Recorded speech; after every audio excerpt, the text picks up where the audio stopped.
مدینے والوں نے بڑی غلامی کی، کبھی کوئی شکوہ نہیں کیا. ویسے کبھی کبھی اللہ موقع بناتا تھا. کبھی کبھی نا مدینہ شریف میں ایسے ہوتا تھا کبھی کبھار.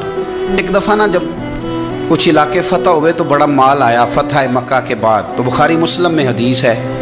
اسلام کے اندر یہ ہوتا ہے کہ جو نیا کلمہ پڑھتا تھا اسے مال غنیمت میں سے زیادہ حصہ دیا جاتا تھا. اس کو کہتے ہیں مؤلفۃ القلوب، تالیف قلب کے لیے. تو چونکہ یہ قانون تھا تو نبی پاک صلی اللہ علیہ وسلم نے نا مکے والوں کو ذرا مال تھوڑا زیادہ دیا. مدینے میں سے ایک آدھ نوجوان نے کہا کہ حضور نا آپ اپنے رشتہ داروں کی طرف توجہ زیادہ کرنے لگے. یہ بھی محبت کی جنگ ہوتی ہے نا. قربان جائیں. حضور سید عالم علیہ السلام تک بات پہنچی اور اسی طرح پہنچی کہ ایک آدھ نوجوان نے بات کی ہے. نبی پاک علیہ السلام نے ترکی خیمہ لگوایا. فرمایا مکے والا کوئی نہ آئے بھائی، صرف مدینے والے آئیں. سارے حضور کے سامنے بیٹھ گئے. ذرا منظر دیکھنا. حضرت ابو ایوب انصاری رضی اللہ تعالیٰ عنہ سے لے کر سارے انصار. حضور نے فرمایا بھی میں نے سنا ہے تم میں سے کچھ نے کہا ہے کہ حضور اپنے رشتہ داروں کو زیادہ دینے لگے. رو پڑے مدینے والے. یا رسول اللہ وہ تو ایک نوجوان نے غلطی. فرمایا نہیں تم کہہ سکتے ہو کہ یا رسول اللہ صلی اللہ علیہ وسلم مکے والوں نے تو آپ کو تکلیف دی تھی، ہم نے آپ کو ٹھہرایا تھا. تم کہہ سکتے ہو چونکہ تم نے ٹھہرایا تھا. مدینے والے رونے لگے. کہ یا رسول اللہ ہم کون ہوتے ہیں ٹھہرانے والے؟ وہ تو آپ آئے، اللہ نے مدینے کو شان عطا کر دی.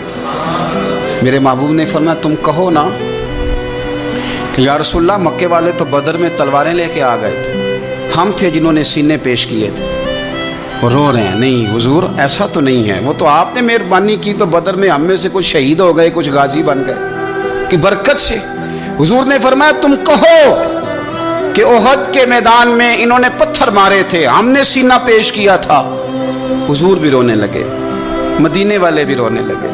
نبی کریم نے فرمایا تم کہو کہ جانے ہم نے قربان کی، تم کہو کہ حضور قربانیاں ہم نے دی. کہہ سکتے ہو تم نے دی ہیں، ہمارا حق بنتا ہے کہو. اور جب رو رو کے بے حال ہو گئے تو سرکار بھی روئے، کھل کے روئے، پھر آنسو پونچھے اور کریم رسول فرمانے لگے او بھولے مدینے والو، کیا تم یہ نہیں پسند کرتے کہ لوگ جب اپنے گھروں میں جائیں تو بھیڑ بکریاں لے کے جائیں، اور جب مدینے والے اپنے گھر جائیں تو اللہ کے رسول کو ساتھ لے کے جائیں؟